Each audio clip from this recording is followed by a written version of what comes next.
At a party full of my wife's friends, I leaned in to kiss her while we were dancing, something simple, something soft, just a husband showing affection.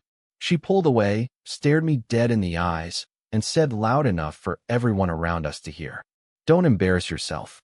I'd rather kiss our dog in public than kiss you. You're not in my league." And then, everyone laughed. I smiled like it didn't hurt. But when I finally opened my mouth to respond, the entire room froze, and so did she. Because the version of me who kept quiet for years finally decided to speak. What happened next was rather unexpected. I will tell you everything. First, let me thank you for your continuous support. If you love stories like this one, support us by subscribing to this channel and comment where you are watching us from. It will be great to hear from you. Now let's jump into the details of what happened. I never minded being the quiet one in the room, the plus one at events where my name didn't matter much. It used to be a point of pride, actually, that I could support my wife without needing to outshine her. Claire had always been the more ambitious one, the social climber, the woman who walked into a room and made people notice. Me? I was the dependable one, the guy who held her coat, drove us home, and never said the wrong thing because I rarely said anything at all. But somewhere along the way, supporting her turned into shrinking beside her. And the night everything unraveled, the night she finally said out loud what she'd probably been thinking for years, was just supposed to be another cocktail party with her friends from work. Another night of pretending I belonged. She had spent an hour getting ready, floating from mirror to closet to bathroom, like she was preparing for a red carpet event. I watched from the doorway, tie already knotted, shoes polished, like I always did. She looked incredible, sleek black dress, hair pinned just right, earrings that probably cost more than my monthly car payment. But the moment she turned to look at me, her eyes scanned me like a checklist, not a husband. "You're not wearing that jacket, are you?" I looked down. "It's the same one I wore to your firm's Christmas party." "Exactly." She didn't say it cruelly. She never did. "That was her gift, cutting you just deep enough that you'd wonder if you imagined the sting." I went back upstairs and changed into the navy blazer she preferred. She didn't thank me, just glanced once and gave a nod like she was approving a waiter's uniform. We arrived fashionably late, Claire's version of punctual. Her friend Laura was hosting, some kind of promotion celebration, though it felt more like a personal parade.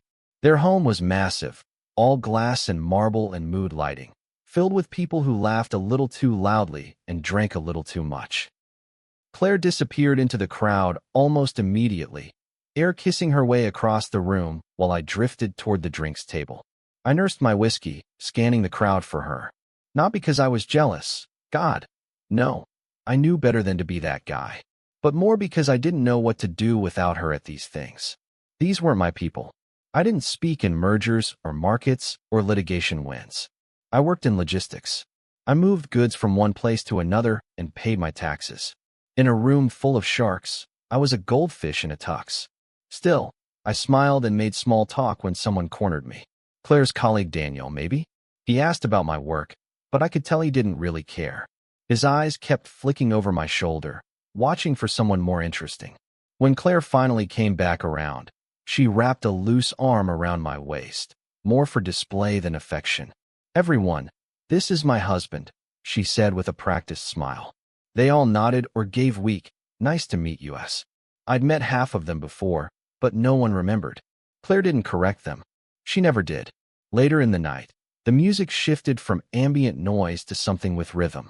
Couples started to dance, not frantically, not like a club, but that soft, slow sway you only see at weddings or in movies.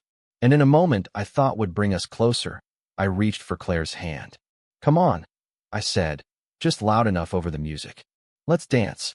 She rolled her eyes in a way that wasn't playful. Still, she let me lead her to the open space near the speakers.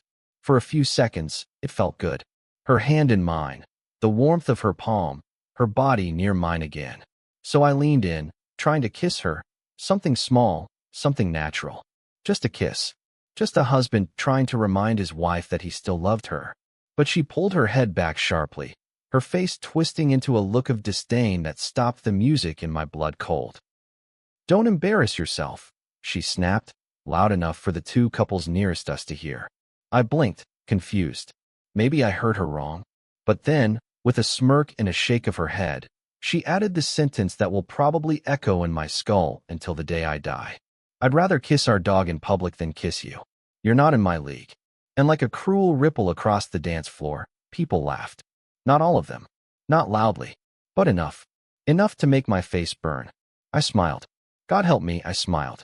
That automatic, fragile little mask we wear when we're dying inside, but can't let anyone see the cracks. I let go of her hand. She didn't even try to hold on. I looked around at the room, the polished floors, the curated guests, the expensive laughter, and I felt something inside me shift. It wasn't rage. It wasn't heartbreak. It was colder than that. It was the kind of clarity that hits just before a storm. I didn't belong here. But more than that, I didn't belong to her anymore. The words that came next didn't come from a place of revenge. They came from truth, from exhaustion, from years of shrinking myself so she could grow. I stepped back, straightened my blazer, and looked her dead in the eye. You're right, I said calmly. I'm not in your league. The laughter died. Her smile faltered. I didn't marry up, Claire. I settled down. Dead silence. I paid your way through law school. I gave up a better job in Chicago so you could chase this circle of friends. I sat through 100 of these nights, smiled at people who couldn't be bothered to remember my name, and swallowed every comment you made about my clothes, my job, or how safe I was to come home to. I could feel the room tighten around us. People stopped pretending not to listen. But let me be clear, there's nothing wrong with being out of your league. The mistake was thinking I needed to stay in it. And with that, I turned and walked straight to the bar. I slipped off my wedding ring, placed it next to the untouched cocktail Claire had ordered earlier, and walked out. I didn't raise my voice. I didn't throw a drink or make a scene. I just let the truth hang there, louder than any insult she'd ever thrown at me. And as I stepped into the night air, cool and sharp against my face, I didn't feel humiliated. I felt free. The second the door closed behind me, I expected to feel regret. That hot, nauseating flood of panic that usually comes after you say something you can't take back. But all I felt was the cold breeze of October and the weight of silence pressing in on me. No music, no voices, no her. Just the click of my dress shoes on the stone path as I walked away from the house that had turned into a stage. I didn't go straight to the car. I sat on the stone ledge near the garden, staring out into the dark like I was waiting for something to catch up to me. My breath was shallow, my chest tight, but it wasn't anxiety. It was disbelief. Not at what she'd said, but at how easy it had become for her to humiliate me in front of others. And how long I'd been letting her. When we first met, Claire was magnetic. She was working the front desk at a legal internship fair I was managing logistics for. She cracked some joke about my clipboard, and I remember laughing too loudly, partly from nerves, partly because her attention felt like sunlight on cold skin. She made you feel like the most interesting person in the room when she looked at you. Back then, she looked at me like that. I took her out for coffee the following week. She said I was refreshingly normal, which I thought was a compliment at the time. She liked that I wasn't trying to impress her with money or bravado. I didn't mind that she ordered for me at restaurants or took over every conversation we had with her friends. I chalked it up to confidence, ambition, leadership, but over the years, her confidence started sounding more like criticism. I just wish you'd speak up more. Maybe try something trendier next time we go out. God, babe, don't laugh like that in front of my boss. Small things. Easy to ignore if you're in love and invested. And I was. Fully. Even when I noticed how she'd correct me when I got a date wrong in front of people. Or how she introduced me as Matt. He works in logistics or something like that. She knew exactly what I did. She just didn't care enough to make me feel proud of it. Inside Laura's house, I imagined the awkward silence that followed my walkout. Claire standing there, ringless, with everyone watching her for a reaction. Would she laugh it off? Blame it on me being too sensitive? Maybe she'd tell them I had a drinking problem. That was her favorite gaslight whenever I stood up for myself. 10 minutes passed before the front door opened again. I heard the rapid click of heels on the stone. Matt, Claire's voice. Not shrill, not pleading, just annoyed. Like I had disappeared in the middle of a grocery run instead of her dragging me across Kohl's in front of her friends. I turned but didn't stand. She stopped a few feet from me, arms crossed, face taut. What the hell was that in there? I stared at her. What part, Claire? The part where you said you'd rather kiss the dog? Or the part where you said I wasn't in your league? She huffed. It was a joke. They laughed. You didn't. She blinked. I could see her eyes darting, calculating. You're blowing this out of proportion. Everyone knows we tease each other. No. I cut in, my voice low and steady. You tease. I absorb. That stopped her. Just for a second.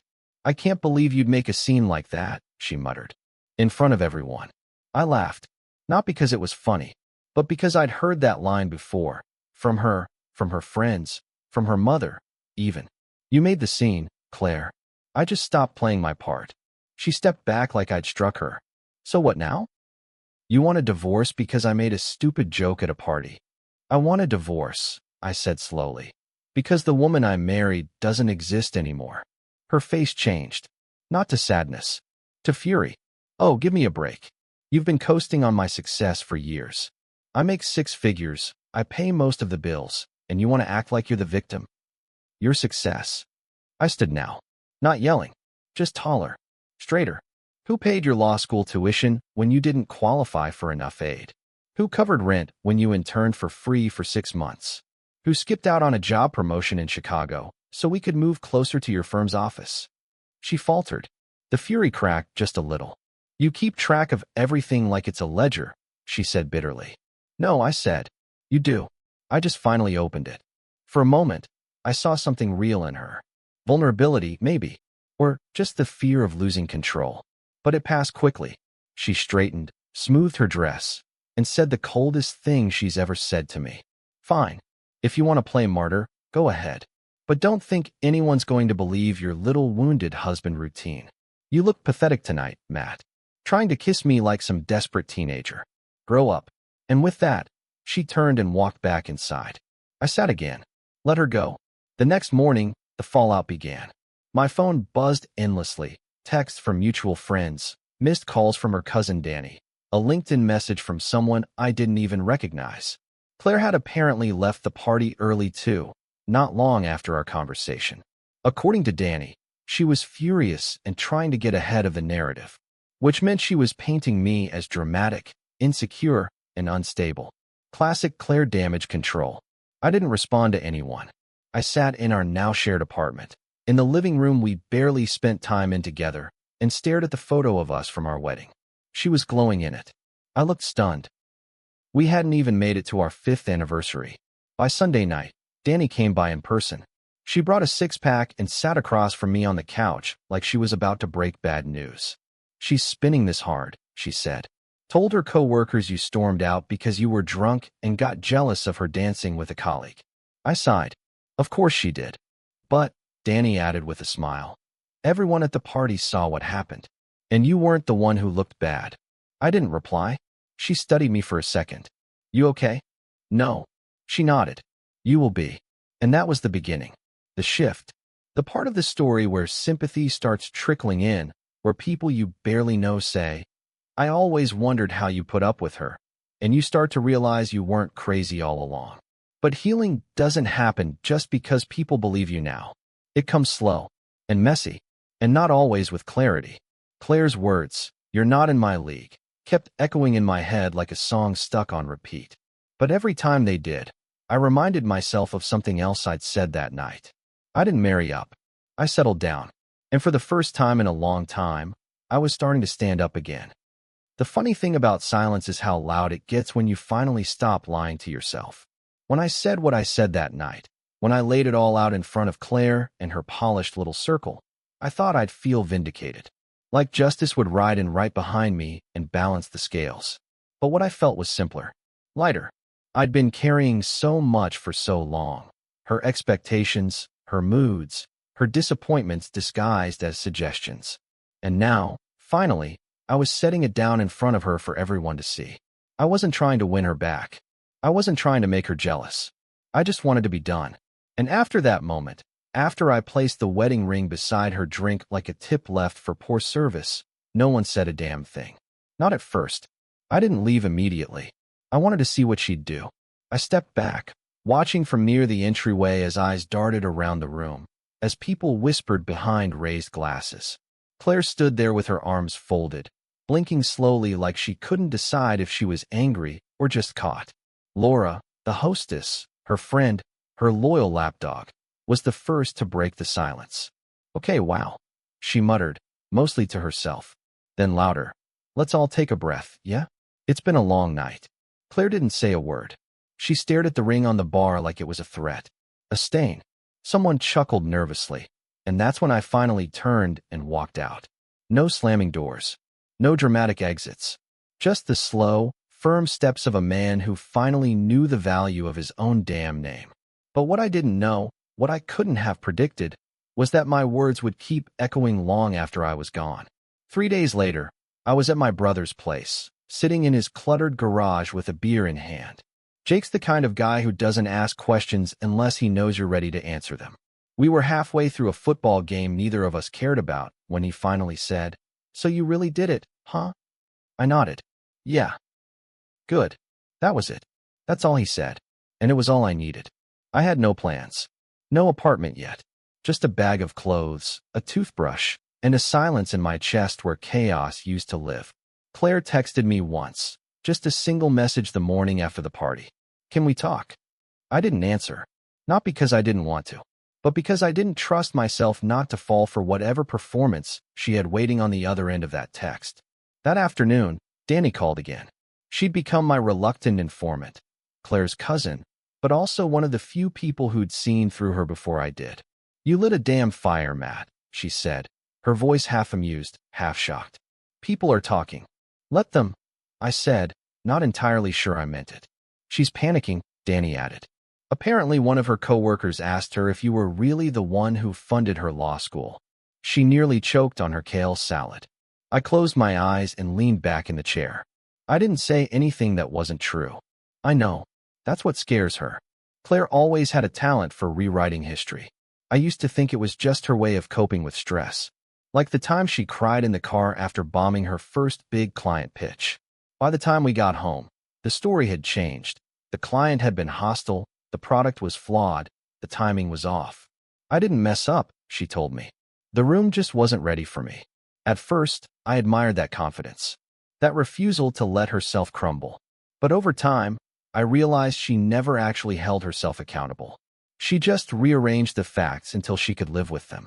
And in our marriage, I became just another detail to manipulate. She used to tell her friends that I chose comfort over ambition. She said it like it was noble, like she respected it. But when promotions came up and I didn't chase them hard enough, she'd sigh and say, "You're just not built for pressure, are you?" When I'd come home early to cook dinner, she'd scroll through her phone the whole time, offering little comments like, "It's sweet that you try." She didn't want a partner. She wanted a fan club, and I'd been front row, clapping for years. The week after the party, I got an email from a woman named Andrea, someone I barely knew from Claire's work circle. The subject line read, "Just wanted to say thank you." Inside, the message was short but hit me hard. "Saw what happened at Laura's. Honestly, you said what a lot of people have wanted to say to Claire for a long time. The way she talks about you.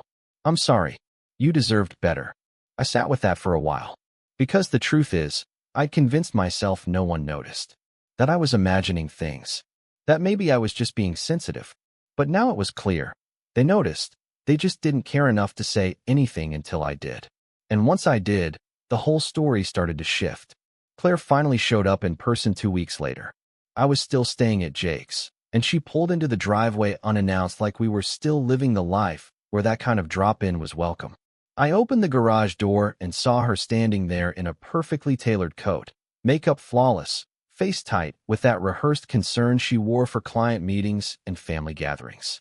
"I just want to talk," she said. Jake gave me a look, then vanished inside. Claire stepped into the garage, arms crossed. "You haven't returned my texts. You noticed." She exhaled sharply. "Matt, you humiliated me. At a party. In front of people who already knew how you talked to me." She blinked, caught off guard. "I didn't humiliate you," I added. "I just stopped covering for you." She stepped closer. "You think you're some kind of hero now? Everyone's patting you on the back because you finally grew a spine." I laughed, dry and tired. "No, I'm not a hero. I'm just a guy who finally stopped playing the fool." Claire's face dropped for a second. Her voice softened. Matt, I was drinking. I didn't mean what I said. It was a stupid comment, okay? You meant it, I said. You just didn't mean to say it out loud. She paused, eyes narrowing. So what now? You want a divorce? You want to throw away everything we built because I made one mistake? One mistake. I repeated. Claire, this isn't about that one night. It's about every night that came before it. Every time you made me feel small so you could feel big. She didn't deny it. Instead, she pulled the final card, the one I knew was coming. We could try counseling. We could fix this. I shook my head. You don't want to fix it. You want to manage it. There's a difference. She stood there, silent. And then I said it. The thing I hadn't been brave enough to say even to myself until now. I don't think I ever really had a wife. I think I had a mirror, something you stood next to so people would think you were more grounded. And now that the mirror cracked, you're scrambling to cover the pieces. She didn't cry. Claire never cried. She just looked at me, for the first time in years, like I was someone she didn't recognize. Maybe I wasn't. The first thing to go was the silence. After Claire showed up in Jake's garage and left without getting her way, the quiet between us turned into something louder, fiercer. And it didn't stay between us for long. Like smoke slipping through a cracked door, it leaked into every corner of our lives, infecting conversations, group chats, even casual mentions of our names among mutuals. By Friday, the texts started again, not from Claire this time, but from people I hadn't heard from in months. Hey man, just heard what happened. That's wild. Was it really that bad? Saw a post from Claire's friend. She said you flipped out at a party? I didn't respond to most of them. What was there to say? People weren't reaching out because they cared. They wanted the story. The tea. They wanted to see if the quiet husband had really snapped. If the golden couple had actually cracked. But the ones that mattered? The ones that cut deeper? They were from people I thought were mine. Friends I had stood next to at weddings. Guys I'd helped move. Couples we'd gone on double dates with for years. We love both of you, but this is getting ugly. Maybe you should apologize and just talk it through. Claire's heartbroken, man. She didn't mean it like that. Don't throw everything away. Throw everything away. She told me she'd rather kiss the dog than touch me in public. And I'm the one throwing everything away? That's when it hit me. They never saw the inside of our marriage. They saw the photos, the dinners, the Instagram captions. They saw the curated couple. Not the quiet humiliations, the one-sided sacrifices, the way Claire's affection had a spotlight schedule, available only when the right people were watching. Jake, thankfully, was the opposite. She's weaponizing guilt, he said one night while we grilled steaks in his backyard. Don't fall for it. I stared into the flames. I think people believe her. Jake shrugged. So what? They believed her before too. You just didn't realize it. Claire didn't stop with whispers. The following week, Danny called me again, her voice sharp. She's going public. What do you mean? She posted a whole essay on Facebook about narcissistic cycles and emotional neglect. Tagged it with some quote about reclaiming your voice. I almost laughed. I should be flattered. She's trying to own the story, Danny said. Rewriting it so you look unstable and cruel. She doesn't need me to look cruel, I said. She just needs herself to look like a survivor. And it was working, at least on the surface. People were reacting with those vague comments you see when someone goes through a breakup. You're so strong. Proud of you for speaking out. He didn't deserve you. And yet, not a single post actually said my name. That was the genius of it. She stayed just vague enough to avoid scrutiny, just pointed enough that everyone who knew us would fill in the blanks. I finally broke my silence 3 days later. No post, no rant, just one comment, left quietly under her status, where everyone could see it. For what it's worth, I never stopped loving you. I just stopped letting you confuse loyalty with silence. I didn't say anything else. I didn't have to. The likes on her post froze. A few of her friends unfriended me. A few reached out privately to say, that hit hard. I'm sorry, man. Danny told me her own mother cried when she read it. But Claire? She deleted the post within an hour. It wasn't just about Claire anymore. The whole experience had cracked something deeper, my belief in the relationships I trusted for years. Take Josh and Melanie, for example. We used to spend every Sunday together, football, wine nights, road trips. I'd watch their kids when they were in labor with their second. I thought we were family. They sent me a text, a single text, that said, "We love you both, but we can't be in the middle. Hope you understand." Translation, we picked her. So I replied, "You were never in the middle.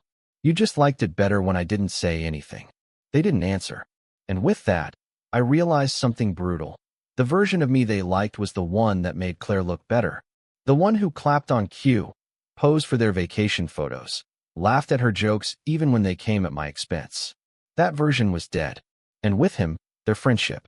But not all fallout is fire and rage. Some of it is cold, quiet. Like when you walk into a familiar coffee shop and realize the barista who used to know your order now looks through you. Or when someone from Claire's office, someone you thought respected you, pretends they didn't see you at the grocery store. The social air changed. I could feel it every time I stepped outside. And still, I didn't regret it. Because for every person who walked away, someone else stayed. Or showed up. Danny invited me to her parents' anniversary dinner. Sat me beside her fiancé and made sure I laughed that night. Jake handed me keys to his spare car when mine broke down. No questions asked. Even my mother, who once said Claire was the kind of woman who gets things done, called me in tears and said, "I think I failed you, letting you think you had to keep her happy no matter what it cost you." That one almost broke me. But what gutted me most came from someone I never expected, Claire's younger brother, Ethan. He texted me late one night. Just 3 lines. "She talks a lot about loyalty, but you were the only one who ever showed it. I'm sorry for what she did to you." I sat with that for hours. Not crying, not angry, just stunned. Because it was the first time I realized even the people closest to her saw the truth. They just couldn't, or wouldn't, say it out loud until I gave them permission. And so the fallout continued. Claire's image cracked, then shattered, then reassembled into something harder, sharper. She leaned into the narrative, started posting more empowerment quotes, started attending panels about healing from emotional suppression. The irony was laughable, but I didn't chase her. I didn't correct the record. I didn't post screenshots or defend myself, because I wasn't trying to win the crowd anymore. I was trying to reclaim the man she made me forget I was. And for the first time in years, I started doing things just for me. I signed up for a boxing class, reconnected with old college friends, took a solo road trip just to feel what it was like to wake up somewhere no one knew my name. The storm had passed, but the ruins it left behind? They told the real story. It was raining the day Claire came back. Not a soft, poetic rain either, the kind that makes you feel like you're in a movie. This was heavy, unrelenting, and loud. A downpour that blurred the windows and soaked you through the second you stepped outside. I'd just come back from the gym, hoodie clinging to my back, when I saw her standing on Jake's porch. No umbrella, no coat, just Claire, makeup minimal, hair pulled into a loose ponytail, arms wrapped tightly around herself like armor. I froze at the bottom of the steps. She didn't smile, didn't speak, just looked at me with eyes that were wet, either from the rain or something else. I didn't care to guess. "I've been trying to reach you," she said. I climbed the stairs slowly. "You didn't come to talk, Claire. You came to win." Her lips parted like she wanted to protest, but she didn't. She just stood there, dripping and wordless. I unlocked the door and stepped aside. "You've got 10 minutes.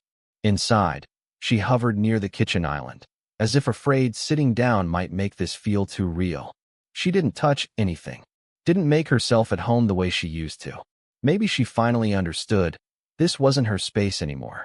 It never really had been. "I'm not here to fight," she said quietly. "Then say what you came to say." She took a deep breath. "I messed up. I waited.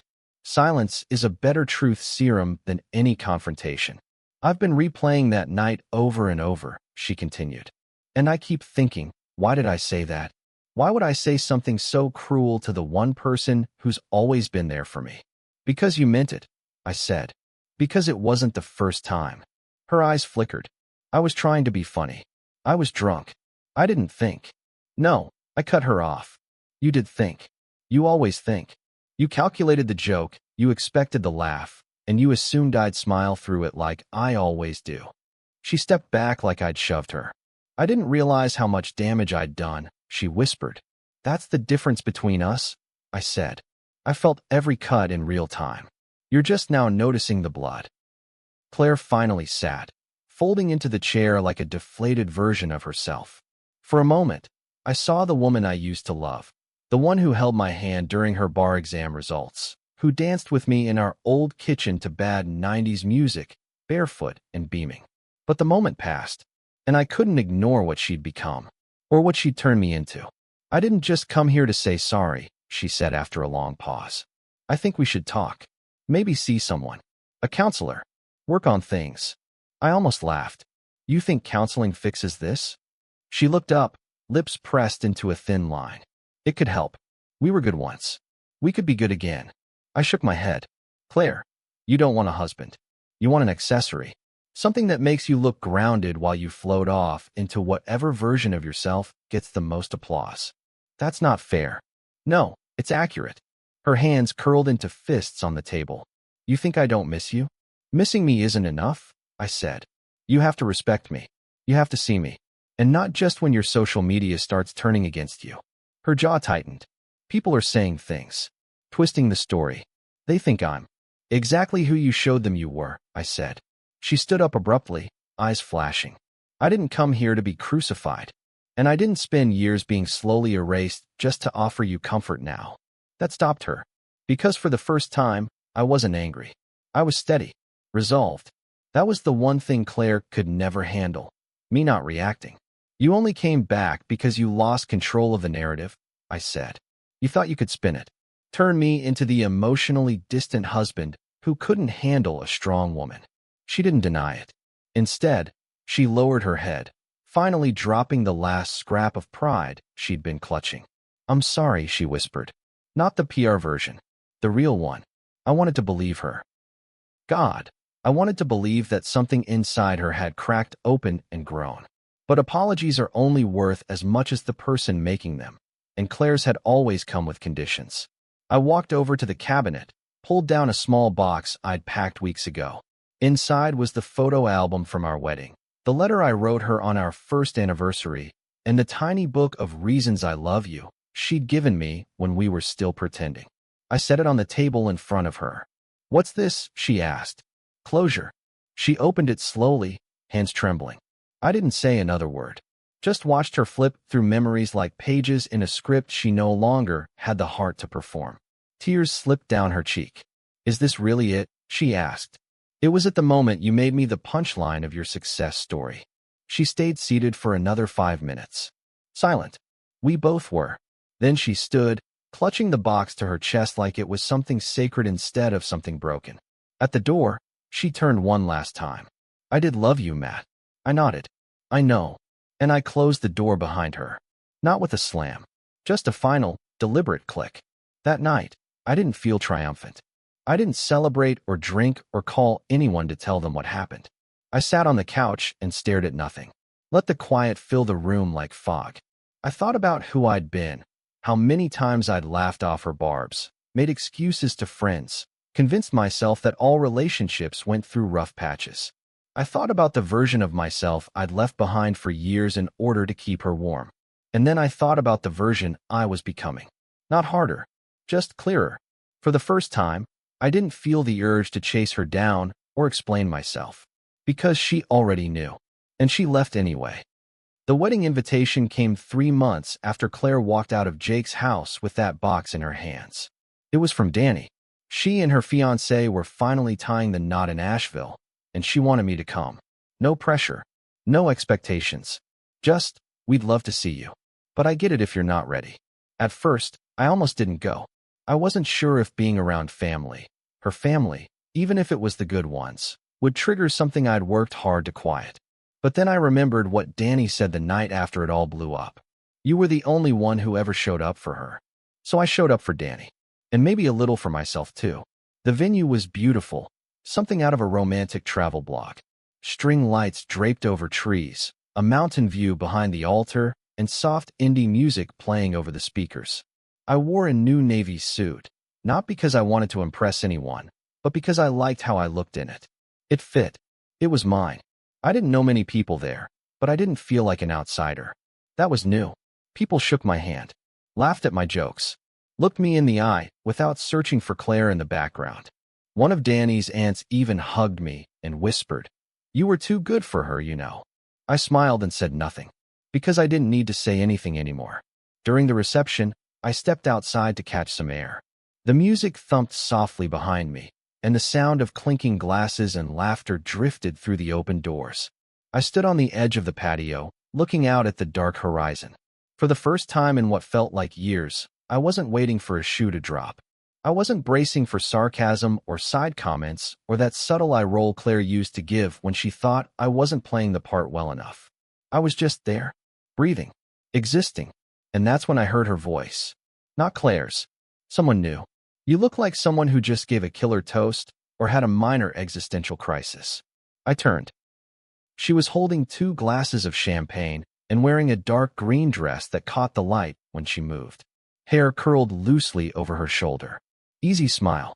I've had worse nights, I said, accepting the glass she offered. I'm Lily, she said, friend of the groom's side. You, Matt, I replied, friend of the bride. She tilted her head. You're that Matt. I raised an eyebrow. Is that a good that or a bad one? She grinned. Danny adores you. Says you're the only guy who ever made Claire look human. I almost choked on my drink. She said that. Her exact words. Lily nodded. We both laughed, not because it was funny, but because it felt good to laugh again. Clean laughter. No tension hiding underneath. We talked for a while, about nothing important.